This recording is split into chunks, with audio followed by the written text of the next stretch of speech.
Hey guys, so this is Alex and I'm in Los Angeles, California, and I'm right here with Deiphago with Voltaire. How are you, man? I'm fine, thank you. So just go straight to the point. So right now you're touring with your new album, In the Eye of Satan. Can you tell us more about the album, what it means to you as a band or personally? Well, it is the most chaotic but progressive album that we have created, and I think we have break the limits of best-sell black metal. All right. Deiphago's ethos has always been about Satanism. Everything is always around Satanism, which is always a learning path for everybody. As a veteran yourself, how would you describe the progression of the band's belief with this album? Do you think that there's any evolution on your beliefs? Well, yes. When we started, Satanism for us was when I got first introduced to the Satanic Bible by LaVey. But then, like in the mid 90s, we started searching for more occult stuff. So we had the Order of the Golden Dawn and Aleister Crowley, the works of Aleister Crowley, and occultism is a lifetime research. So you're always a student. You always learn new things, and like right now, the topic of Into the Eye of Satan is more on the Sephiroth. Okay. Between Satan Alpha Omega and this album, has there been any new experiences or any new memories or something that actually just inspire you or inspire the album directly? Well, we try to break barriers. We are pioneers in our genre, so we don't make albums that would only be like good. We want it to be better. We want it to be the best in the best of black metal genre. So there are progressions, more changes, and but we never take out the aggression and the chaos. All right. Now, myself coming from Honduras, I know that in Central America, Satanism is very raw. It's in a very primal state because of the whole doctrination of Christianity over there.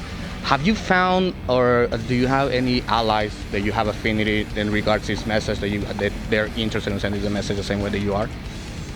Well, I haven't really found. Well, in Costa Rica, I haven't really found the individual or persons that are that have the same perception as we are. So basically, it's just me and Sidapa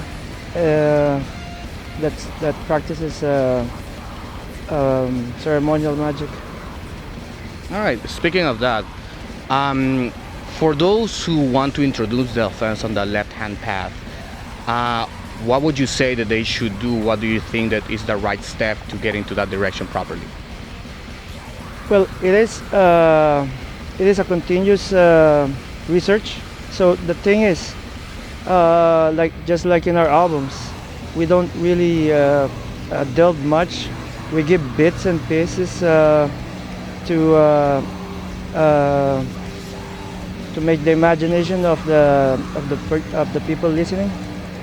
But for my personal experience, what I can say is that there's no real book on the left-hand path. You really have to search for it. You have to read first. The book I would recommend is The Golden Bow, and then try to get a real magical system, and then from there you learn or search more on how to be on the left-hand path. All right. Speaking of research, as you said, one of the favorite book publishers that I found in Europe, it's called Fall of Fan. Right now they've been releasing books from all over the world. The latest one that I got was Diabolic Gnosticism. is from an Argentinian writer. Do you have any other more recommendations about the subject? Yeah, we're more old school, so we started reading books like in the mid 90s. So what what we what we follow is writings of old occultists like Arthur Edward Wright, Aleister Crowley, Francis Barrett. There are a lot of occult stuff written in the 1800s that are also published.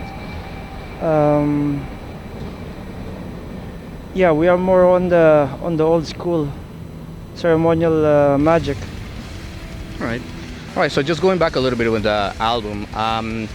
This album was produced by Colin Marston from Gorguts, which is great on everything he has done production-wise and musician-wise. How did you how did you decide that this was the right guy for you to do this album? Well, the thing is, with Satan Alpha Omega, we tried to make a good production, but I guess it's not enough. So with Into the Eye of Satan, the thing is we have a lot of changes happening on the structures of the songs. So we wanted a producer that would be able to capture all the small pieces, all the little changes that we're doing. And yeah, listening to the works of Colin with Gorguts and Atheist, we decided to get him. I think he did a good job.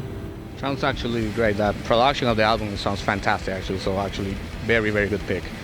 Now, in regards to some albums, I know you have some splits, very hand-picked splits with other bands that I'm pretty sure you have affinities with. Is there any other band that you would like to do a collaboration? Either you know them by affinity, or you would like to work with them, and even if though you don't know them personally? Well, right now, what we are more concentrated on making albums, but if there would be a band that I would like to make a split, would be Black Witchery.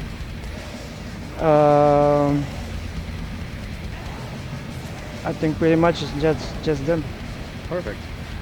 What's in the future for Deiphago right now? Well, after this tour, we're gonna continue writing new songs. Hopefully, we release a new album by 2017, and well, expect more chaos, and well, it's just gonna be another destructive record. Are there any plans for any future tours, maybe in Europe or the rest of Latin America? Well, we are planning a South American tour, maybe by the end of this year. And we are already confirmed to headline Covenant Fest in Vancouver. Oh, perfect. That's June 2016. So I guess we'll do another round of West Coast dates before that. You need to spread the message. Yep. Any last message that you want to add? Hail Satan. All right. Thank you very much for your time. All right, thank you.